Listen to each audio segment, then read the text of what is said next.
Never been to the border czar. Kamala is lying again. Border Patrol agent Art Delgado joins me to break down the truth. Then from anarchy at the southern border to anarchy in Mexico, the documentary filmmaker behind HBO's The Anarchists is here in Nashville with some true stories that are stranger than fiction. And last but not least, ESPN's Stephen A. Smith is still trying to make Kaepernick a thing. And I have some final thoughts. That's next.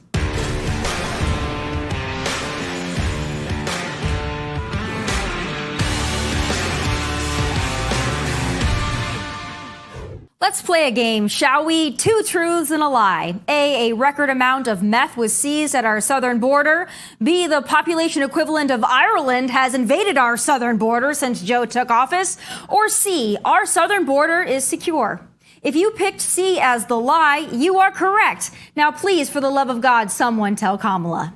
The border is secure, but we also have a broken immigration system, in particular over the last 4 years before we came in, and it needs to be fixed. We're going to have 2 million people cross this border for the first time ever. You're confident this border is secure?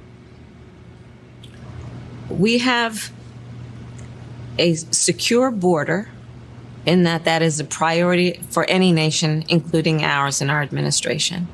But there are still a lot of problems that we are trying to fix, given the deterioration that happened over the last 4 years. We also have to put in place a law and a plan for a pathway for citizenship for the millions of people who are here and are prepared to do what is legally required to gain citizenship. We don't have that in place because people are playing politics. All right, let's give Kamala, our never been to the actual border czar, the benefit of the doubt and say she isn't aware our border is indeed not secure because neither she nor her sleepy boss has bothered to actually see it. But aside from that little detail, can we talk about how she has the audacity to blame Donald Trump for issues at the border? That's either a bald-faced lie or what she means is that Trump did indeed deteriorate aspects of our border, the border to ballot box pipeline the Democrats have been working on for years now. And if you're wondering, now that Trump isn't in office, that pipeline, well, it's coming along swimmingly. Here to react is Vice President of the National Border Patrol Council, Art Delgado. All right, Art, I'm not giving Kamala the benefit of the doubt. I think even she knows that the border isn't secure. But how can she possibly get away with that mumbo jumbo that came out of her mouth on Sunday morning? I don't even get how they can say something like that with a straight face. But if she thinks the border is secure, then how come her friends in New York and in Chicago are complaining about the buses being dropped off in their backyard? So how secure is it? And as they said, over 2 million have come across already. What needs to be pointed out is out of those 2 million, the majority have been released in the United States. So catch and release is still very much alive. And as you well know, because you've been down here in the Tucson sector still it leads the entire nation when it gets to gotaways. And so far this fiscal year alone, nationwide, there's over 500,000 gotaways, and the year isn't over yet. Now, look, I was born on the border. I grew up on the border. I was raised on the border. I've lived on the border my entire life, and I work down here on the border. So I can tell you in, my over 40 decades of life, I have never seen it as chaotic as it is right now. Down in certain areas of Arizona and Cochise County, we're seeing a car chase loaded with illegals daily. Just a couple of days ago, there was an agent that tried to perform a stop, and the smuggler drug him 15 feet as he was trying to stop the vehicle. There's attack on the agents down here. The cartels are the ones that are getting rich. So what they'll do is they'll flood one area of the border. They know that now the resources have to go to that area.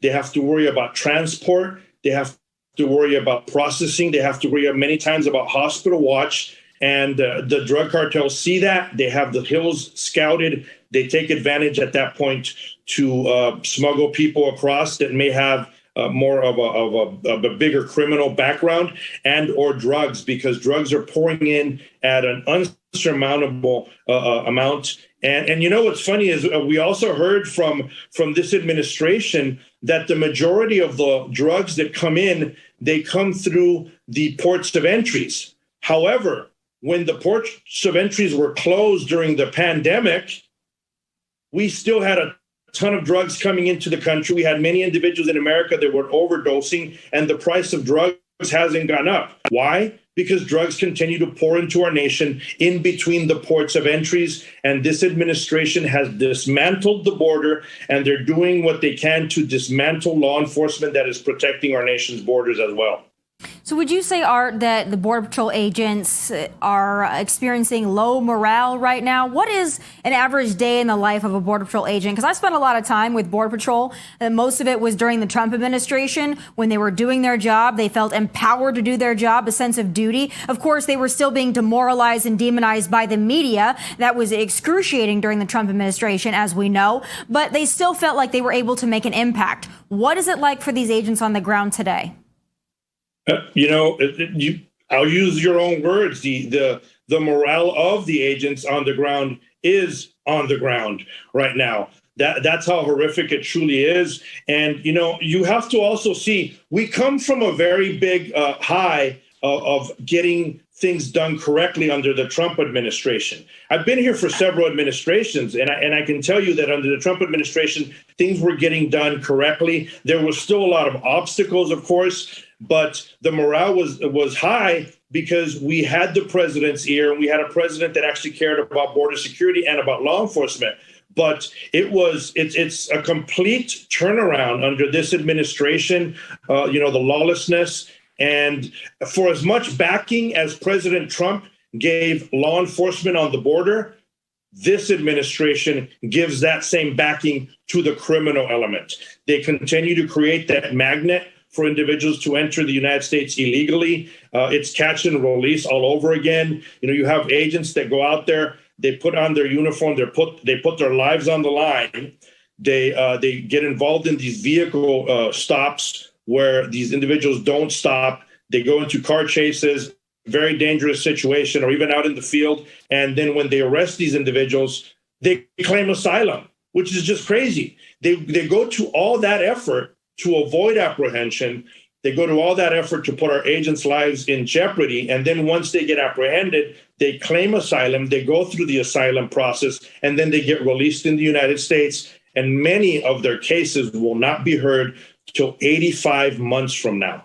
They're not going to show up. Yeah, it's a notice to disappear. We've talked about that before, but I think what you brought up is really important for the American people to understand, because the last thing that the left is still trying to pull out of places the sun don't shine is this claim of asylum. These people are, they're fleeing oppressive governments. They're in fear for their life. They're coming over here. Well, when our Fox News cameras ask the majority of these people, once they've come over, why they're here, whether they're coming over on buses that Abbott has sent up to Chicago or New York, or they're just coming through into border cities and states, they'll say they came to work. Now, working is a noble thing. I think we can all agree with that. A lot of Americans don't want to work right now, but asylum is not, I would rather be in the United States than my country. But somehow the left, like they do with everything else, has managed to mangle that definition. And for some people, they truly believe that what we're seeing right now, the population equivalent of Ireland coming into our country, is all asylum seekers.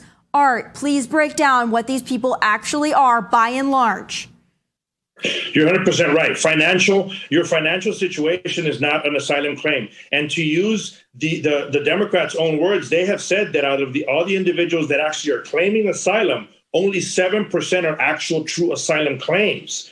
That's what the big problem is. Look, I travel a lot. I have to go back east. And you see it in the planes constantly. You have the individuals that you see. Some of them will have an ankle bracelet. Some of them, when they get to where they get to, they cut it off. Other individuals, you can see that they have the yellow envelope. That's their travel papers. So, it's difficult at times to say because they entered illegally, but once they went through the process, now they're not illegal. They get that travel paper so they can work in the United States, so they can have benefits in the United States. And essentially everyone's getting one of those once they get released. And they'll go through the whole process. And at the end, we all know they're not going to show up. And I'll just give you an example. During the Obama administration, okay, and I'm going a little far back, but during the Obama administration, something that you spoke about, you had all those unaccompanied juveniles that came across. Many of those unaccompanied juveniles were 15 and 16 years old. That was 7-8 years ago. Where are those unaccompanied juveniles now? because they're all adults now and no one has kept track of them. So the 2 million so far that have come in, that have been released, years from now, we will not have kept track of them. What is even more scary, though, to me, and the American public needs to realize, and I'm not trying to be a fearmonger, conspiracy theorist, or anything like that. I'm telling you like it is. Over 1 million gotaways. Who are they? Where are they from? What are their intentions? That is what's going to be a serious problem in this country for years to come. And no one's speaking about it. You've spoken about it. You've been down here. And you're one of the few that have spoken about, but no one's paying enough attention. And certainly this administration does not care. Yeah, because as soon as you start talking about some of the people that are coming over with not the best intentions, they call you a racist, because that is their easy way of getting out of every difficult conversation, is to label somebody a bigot, a racist, or intolerant. But I want to talk to you about something that people really aren't covering outside of Fox News and conservative outlets, and that's the number of migrants, illegal immigrants, who are dying making the journey. There is border cities in Texas where their mortuaries, their medical examiners are saying, we're inundated. We can't take any more illegal immigrants. They're having to send them back, and bodies being unidentified and buried. I mean, this is a real problem, but yet the left still wants to claim that their approach is the compassionate one. No, they've created that magnet. I see it out here in southern Arizona. You've been out here. You've seen how horrible it is, the desert heat. So there's constantly people that are being found in the middle of the desert that have died of dehydration. Obviously, you see the people crossing the river in Texas. But, just a couple of months ago, there was a couple individuals that were trying to jump the fence. One of them dove off the 30-foot fence and died, essentially. And it was horrific. And there was agents on scene immediately trying to assist, trying to help. And all that is being caused by this administration. They've created that magnet where they said, hey, it's okay to come, claim asylum, and you're going to get released. And it's obvious because that's what's happening.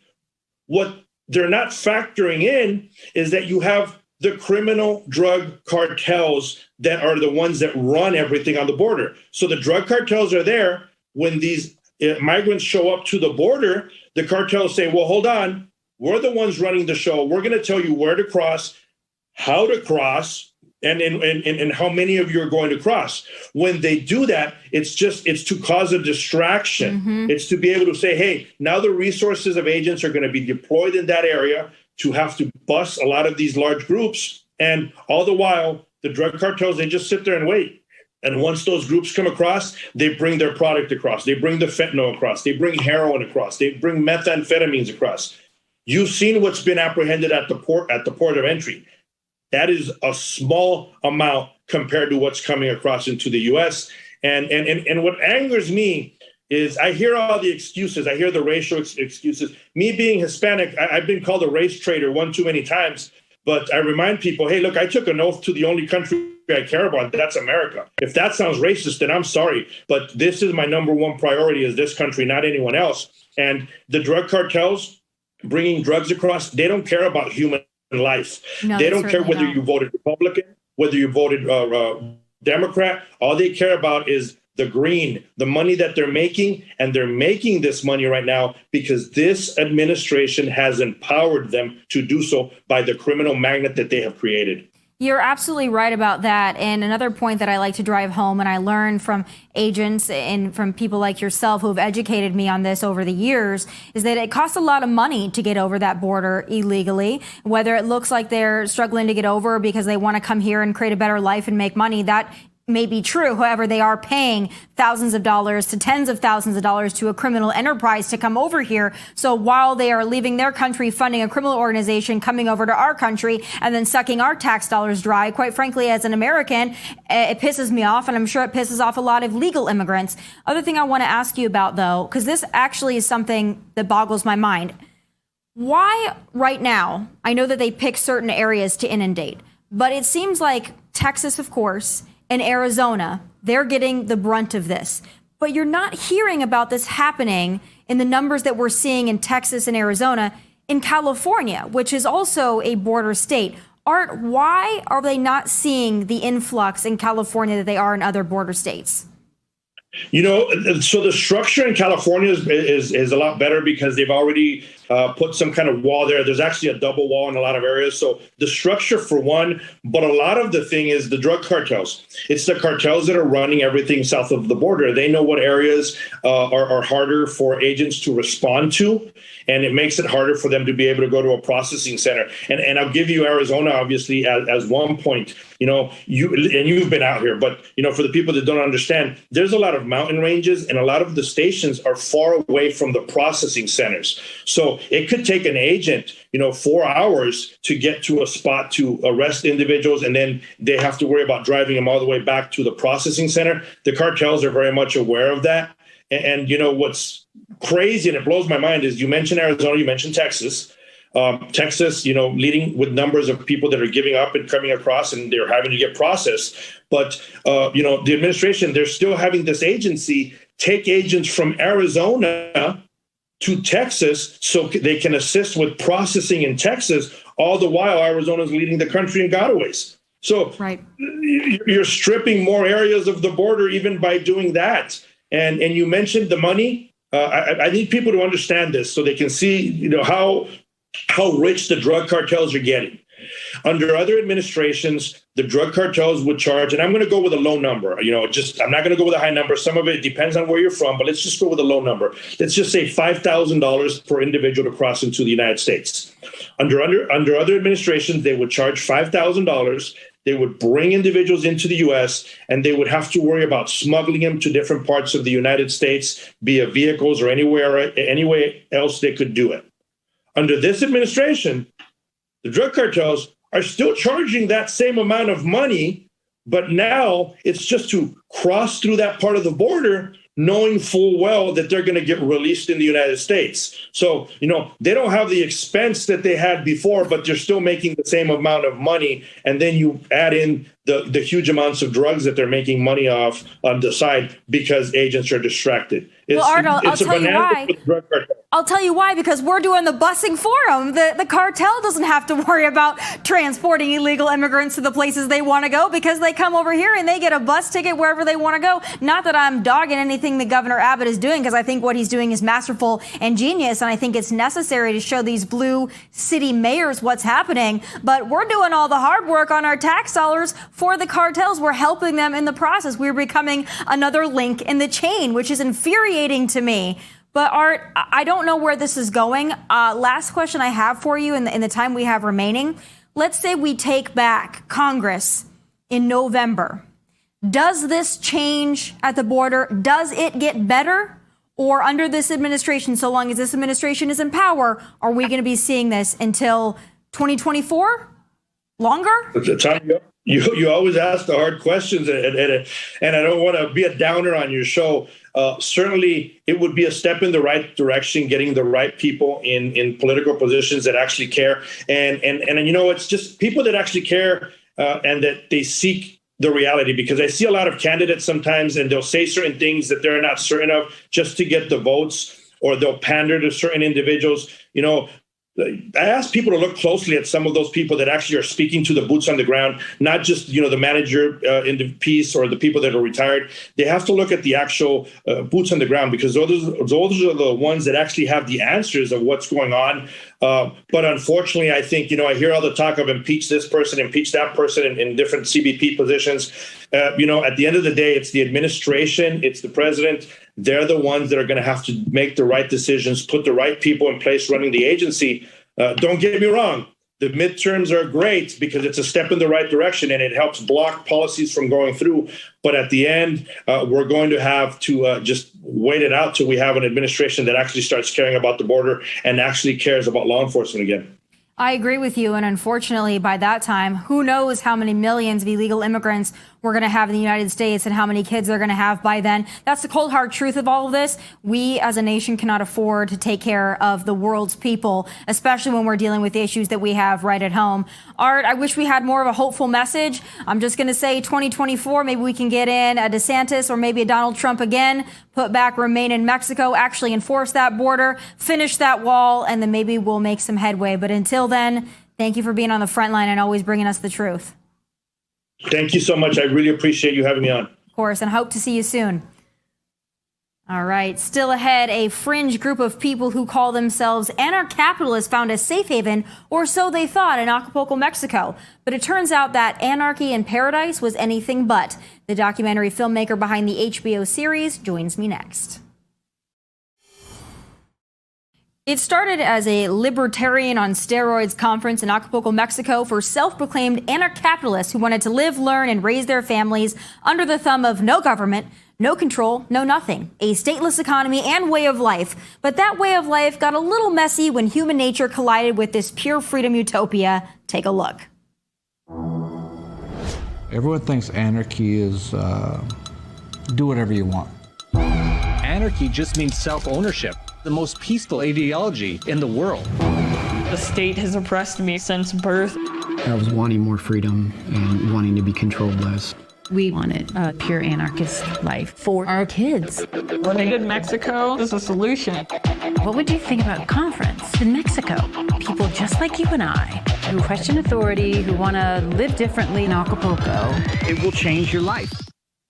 That was just a tiny little taste of the 6-part HBO documentary, The Anarchists. And if you're like me, you have a lot of questions. So who better to give us the scoop than the director, the producer, the co-creator of the series, Todd Stramke.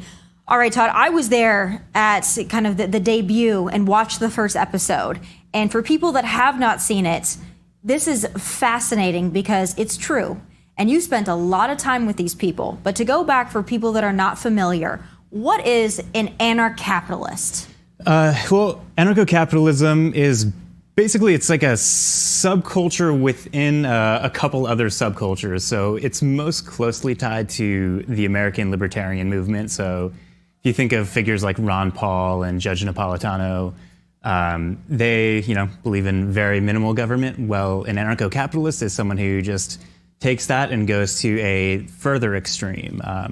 And just says no government at all. And there's a long, complicated history too. The concept of anarchism actually goes back to the 1800s, and it was actually like a leftist, kind of a sister to communism. And so a lot of people have kind of given us some slack for not covering it and as a whole, but the show isn't really about the philosophy. I mean, we only cover the philosophy as much as we need to give the context to these subjects, but it's really a story about a community who were motivated by this ideology to rebuild their lives and try to just look at things quite differently from most of us. And, but also I think it's very relatable too. And I think all of the subjects we were following have qualities that most people can kind of see themselves in. Certain qualities. Yeah. But for people that haven't watched it, that I'm sure that they're going to watch it now because it's incredibly interesting. But these people, largely Americans, who said, you know what, I'm getting sick of this whole government thing. Let's go to Mexico. I know. Let's go to one of the most dangerous places in the world. Let's leave everything behind. Let's sell everything. Let's pack up ourselves, our wives, our kids, and let's go and just basically live in a colony of people who don't believe in government. That sounds a little cult-like. And in some ways, after watching it, it is a little cult-like. But this whole utopia that they wanted to establish with basically no rules, no government, a stateless economy, it kind of goes awry for these people. And you were there, you were covering it, you were living it with them. Tell my viewers, without spoiling it, what happened when these people got to Mexico and thought they could live their lives this way. Yeah, it's very natural to. The cult documentary is a format now with shows like Wild Wild Country and the Nexium. There's been a million documentaries about that, so people want to categorize it. And there are, it's a subculture, so it's a type of culture. So it's easy to say it's like a cult, but it's almost like a strange subversion of it. It was actually built around this conference called Anarchapulco, which was founded by this influencer Jeff Berwick, who is a very outspoken, controversial anarchist figure, and he on kind of a whim just started this conference, thinking like he was going to these libertarian conferences in the U.S. thinking they weren't free enough. So he is someone who likes to party, and he thought, well, let's just do it in Mexico, and the town that he had been living in and had started a family with. a Mexican woman down in Acapulco. So he founded this conference, and it wasn't run very well. It was kind of what you would imagine. A group of anarchists impulsively. It was like Fire Festival. For those that need to liken it to something, it was essentially like a Fire Festival. They still provided, some content, but it was kind of haphazard at best, at least at the onset. People were going and like, what is this? But then they kind of found a fellowship in it. It was kind of like that, but if you imagine Fire Festival had happened, but all of the influencers who showed up to Fire Festival didn't just freak out and panic, but actually were like, well, let's actually just make this work. Let's just burn books. But let's do something. And so this one man who went down with his family, Nathan Freeman, he saw an opportunity, and he was living this comfortable suburban middle-class life in Georgia, and decided, he was very much getting deeper into libertarianism and eventually anarchism. And also a huge part of this was this idea of unschooling, which was trying to get your children out of government schools as, one of many ways you can try to get away from government power. So he thought, well, there really aren't strict laws about schooling in Mexico. Kids don't go to school all the time. So he thought this is a better place to unschool my kids, which is just a more extreme form of homeschooling, I guess you could say. And he took over the conference. Let's touch on that, because the opening scene of your documentary is this family and other families with their young children screaming expletives, burning books. Okay, so it shocks your system right away, because you're seeing these young kids who look like nice little kindergartners, first graders, and they're yelling the F word and they're burning things, and it's extreme. So unschooling, there's a lot of parents that are like, oh, unschooling, I'm tired of, the liberal indoctrination, and I'm tired of all the stuff that's being ramrodded down kids' throats and the masks and this. This is a very extreme version of that, or at least that's what we see in your documentary. Yeah, the idea with unschooling really is just, it's almost like a Montessori type of environment that you create for your kids, but just in the real world. Is that what you saw, though? I mean, you are with these people, and you were with these kids, so I want to get the real deal from you. Yeah, I mean, it's a blank slate, so you could do a lot of different things in the same way homeschooling. You could, homeschool your kids in a lot of different ways, and it's interesting seeing the public reaction to that opening scene, because obviously we put it there because it's shocking and grabbing, but also it was largely like they were having a party, and it was like they were doing it ironically because they're anarchists. And Nathan even says in the scene, I never thought I'd be so happy seeing kids burning books, because it's, he's aware the cultural context of what book burning means, and the shock value. The shock value. I think there's a part of it where they wanted to shock people, and it's extremes, and it's kind of just a way of life that it's meant to be really in people's face, or at least that's what your documentary is. But from you, I mean, how many years did you spend with these people? It was 6 years. I mean, we're still in years. touch with them. We're still following them, and I don't know if there will be more content coming out, but they're still living their lives. And are they happy with their decision? Are they still living in Acapulco thinking that this is a great way to be, and it turned out well for the majority of these people? Depends what you mean by well. None of the main subjects we followed, except for Jeff Berwick, still live in Acapulco, and even Jeff is only there part-time. So the community they dreamed of building there, you'll have to watch the show to really see how it unfolded, but it didn't work out exactly how they planned. But I think also they learned some, valuable lessons along the way. But it's not like these people, and when you watch watching the first episode in your screening with you guys, it's not like these people are going to live off the land. I mean, they still need money. They still need to provide some kind of a service. So yes, it's a stateless economy and all these things, but they still need to do something to make a living, even in Mexico. And some of these people that went to this community were also fleeing the law in the United States.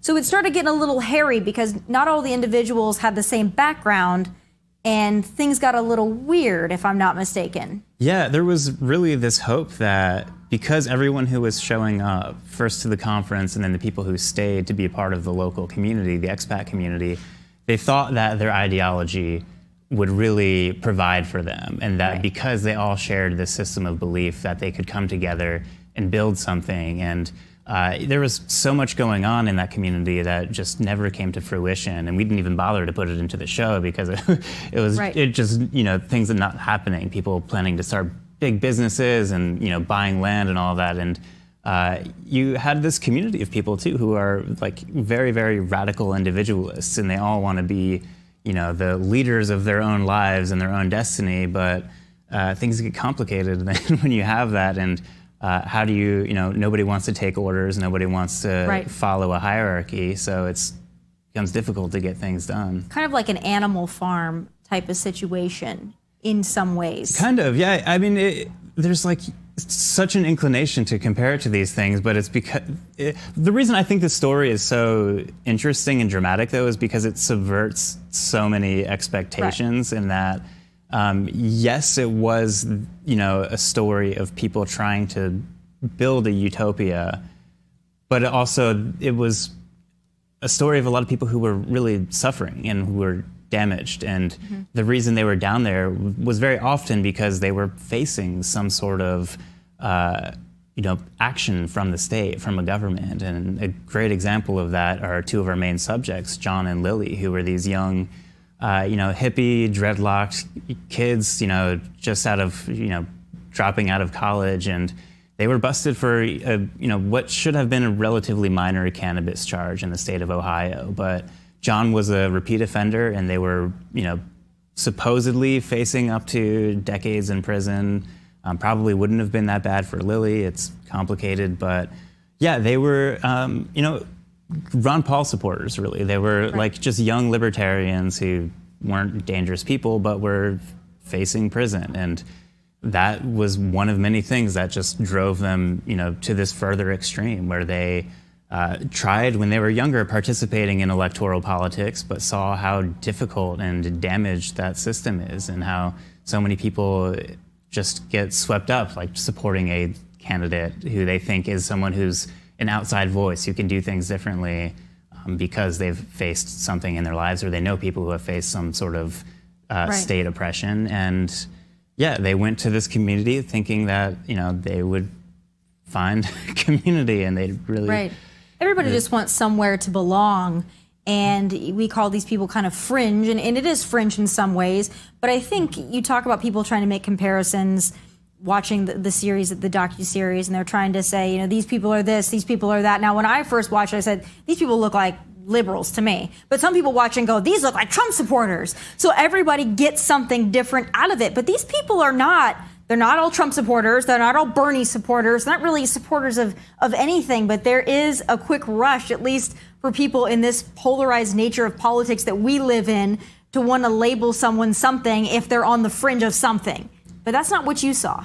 Yeah, I think the most common pattern is, I would say, people often start with something more traditional. They start with something like I mentioned, the Ron Paul campaign. They get into a movement that seems not that fringe. It's a little, the stuff Ron Paul said in the debates back in 2008 and 2012 were far out, like compared to, most of the candidates, but it wasn't like shocking, and he wasn't promoting anarchism. But then people devote themselves to it entirely and just see how it goes absolutely nowhere. And the current power system kind of pushes these outsider candidates away, and people feel completely disenfranchised, and they wasted their time. And it's happened on the left, too, because there is a totally different, like I said before, branch of anarchism that is, like, one could say more historically in tune with the anarchist movement. But there are people who got into Bernie Sanders in the past couple election cycles and just saw how that didn't go anywhere, how all the current power structures pushed these candidates away. And they gave up, and they were kind of just... like, screw it. Maybe no government is the answer. If we can't change the one we have, maybe we need to totally rethink how we're running society. So then they go to Mexico, that's run by the cartels. Yeah, that's what's so interesting to me. Is like, I get it. Our political system is broken in a lot of ways, right? But I'm not sure that the answer to that is Mexico, that is really entirely run by criminal organizations. I know we're going to see some of that too. For those that haven't watched the docuseries, it's very enlightening, not only about these people, but Mexico and this weird environment that they're in. But in closing, because you were there, you spent all this time with these people. What surprised you the most after spending 6 years and then putting all of this footage together, looking back on it?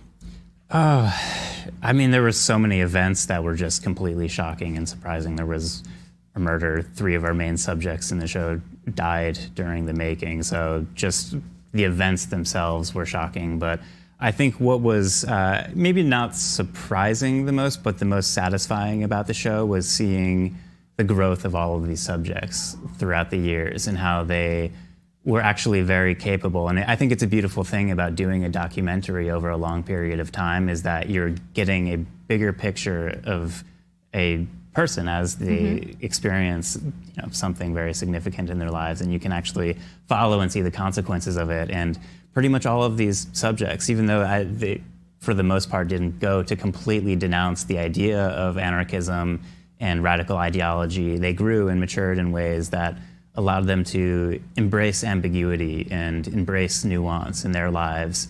And I think that's something that our world could generally use more of. And I think that's true even in your story. I think the most controversial thing you ever were taken or attacked for was just taking a nuanced stance on something. Right. Well, I've been attacked for a lot of things. So there's a lot of things. But what affected your career most was like not an extreme opinion, but it was a nuanced opinion. And I think our world, and I'm talking about your opinion on abortion.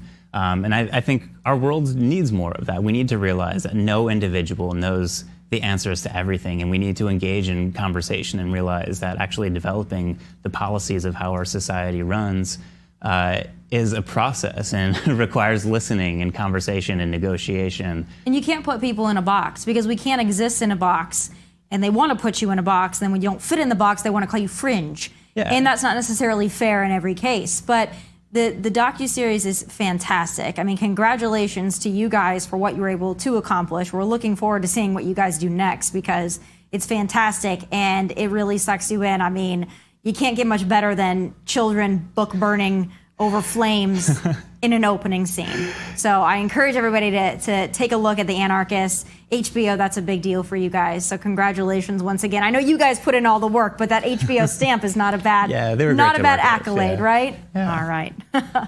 Well, still ahead, switching gears majorly here, our buddy Stephen A. Smith is still trying to resurrect Colin Kaepernick from the professional sports graveyard.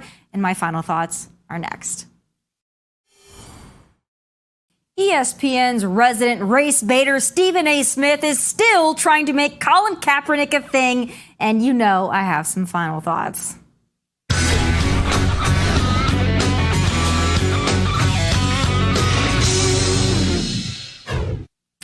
Colin Kaepernick hasn't played football in 5 years, but because he was the first to garner widespread attention for his America-hating tantrums, he will forever be a martyr for the faux civil rights movement of whiny wokesters.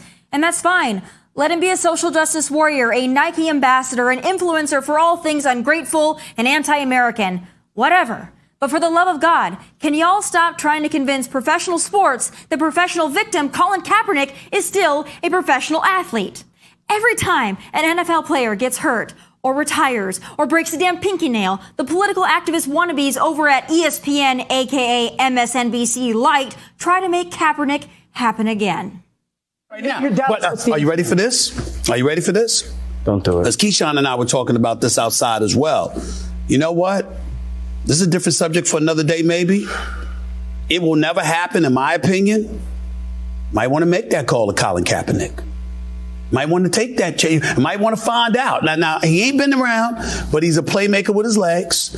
Who's available? You got to take that into consideration. You got to take all. Now, I don't think it will ever happen because it's in Texas, in the state of Texas. You understand what I'm saying? Patriotic individuals that they pride themselves on being since, the whole Kaepernick situation was hijacked. That narrative was hijacked. To them, it's that. And Jerry Jones not going to let that get in the way of business. But I would think about it. I would say that. Good Lord, Stephen A. Smith wants Kaepernick to be in the NFL more than he does at this point. Give it a rest. He's not good enough to be in the NFL, Stephen. He was benched 5 years ago because he wasn't good enough then, let alone now. He opted out of his 49ers contract to become a professional crybaby. He sued and settled with the NFL. Then, when the attention started to dwindle, he was given opportunity after opportunity, a workout, tryouts, all of it, and still, he wet the bed. None of it due to racism. Hate to break the news, but the vast majority of those who play in the NFL are black. And Stephen A. Smith sure as hell knows all of that, but he has to play that race card because he can't help himself. Stephen, if we want to resurrect quarterbacks who aren't good enough to play anymore, why don't we hear you chirping about giving Tim Tebow a call? Doesn't fit the color palette or what? Shoot, at this point in the woke matrix of idiocy, why doesn't Kaepernick just identify as a woman and play Powerpuff, since probably, maybe, he has a legit shot at that? Or maybe Colin could take a shot at the presidency, since there doesn't seem to be any basic standards left over at 1600 Pennsylvania Avenue. Both are good options, more realistic options than the gosh darn National Football League Colin himself likened to slavery. And by Colin's own logic, Stephen, why are you pushing so hard for him to be re-enslaved? Let sleepy dogs and failed footballers lie and stop trying to make Kaepernick a thing. It's done. It's over. Let's move on. And those are my final thoughts. Be sure to catch the entire show on Outkick.com and follow me across social media at Tomi Lahren. From Nashville, God bless and take care.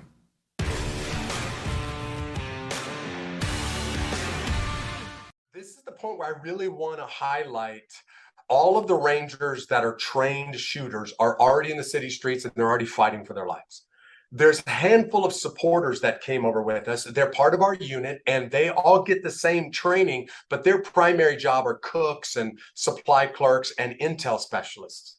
And when we get notified, hey, you got to go back out there and you got to get to the Durant crash site, it was pretty obvious. We don't have enough guns. So I need more guns. And I just asked all of the supporters, hey, if you've got a gun, would you be willing to jump on the Humvees with me? And every single one of them said, sure, I'll grab my gun. And I'm talking cooks and the ammunition guy. And I call him the butcher, the baker, and the candlestick maker. But they all grabbed their guns and they all jumped on the vehicles. And they all rode back out into the city streets with me. And every one of them knew I may die doing this. But none of them hesitated, not one of them. And they stayed on those vehicles with me all night long, till 9 o'clock the next morning, fighting back and forth. It never let up until I arrived back at the base. The